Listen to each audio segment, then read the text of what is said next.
स्वागत करते हैं अपने YouTube channel Khesari world star में। जी अब फ्रेंड, अगर चैनल पर आए तो चैनल को सब्सक्राइब करके घंटे को दबा दी। भोजपुरी से रिलेटेड में वीडियो बनाता रहता हूँ।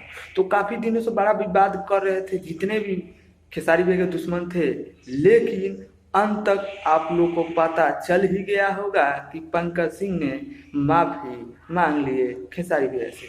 और माफ़ी मांगने के पश्चात खेसारी भैया बहुत खुश हुए और बोल दिए, बाबू तुम्हारा गाना मैं हिट करूंगा और तुम्हें ज़्यादा से ज़्यादा चाहूँगा कि लोग तुम्हें सपोर्ट करें।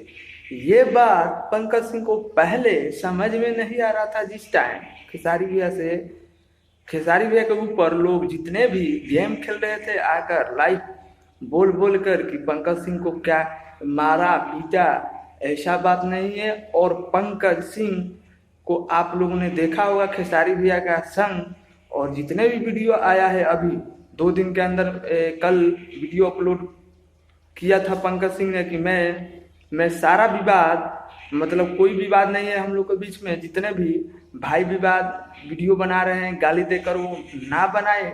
हम खेसारी भैया से सहमत है और खेसारी भैया को हम कुछ नहीं कह रहे हैं और खेसारी भैया भी हमें कुछ नहीं कर रहे हैं। तो आप लोग कृपया हाथ जोड़कर विनती करते हैं। पंकज सिंह ने बोला कि कोई वीडियो ना बनाए, तो आप लोग कल वीडियो देख लिए होंगे।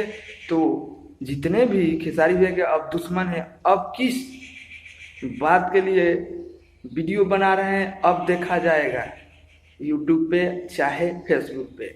ये तो बात खत्म हो गया कि खेसारी भैया, वो तो पंकज सिंह ने गलती किया लेकिन अंत तक जाकर माफ़ी मांगा, खुलेआम बोला कि खेसारी भैया गलती हो गई है, मुझे प्लीज़ माफ़ कर दीजिए। तो ऐसा बात कहने पर खेसारी भैया ने माफ़ उनको कर दिया, पंकज सिंह को माफ़ कर दिया। और तब खेसारी भैया जाके बोले कि बाबू मैं आपका गाना वायरल कराऊंगा, सही तरीके से आप गाओ, मैं आपको सपोर्ट करूंगा। खेसारी भैया ये बात बोल दिए। ये बहुत फैंस नहीं देखे हैं वीडियो तो जाकर जरूर देख ले वीडियो। काफ़ी वीडियो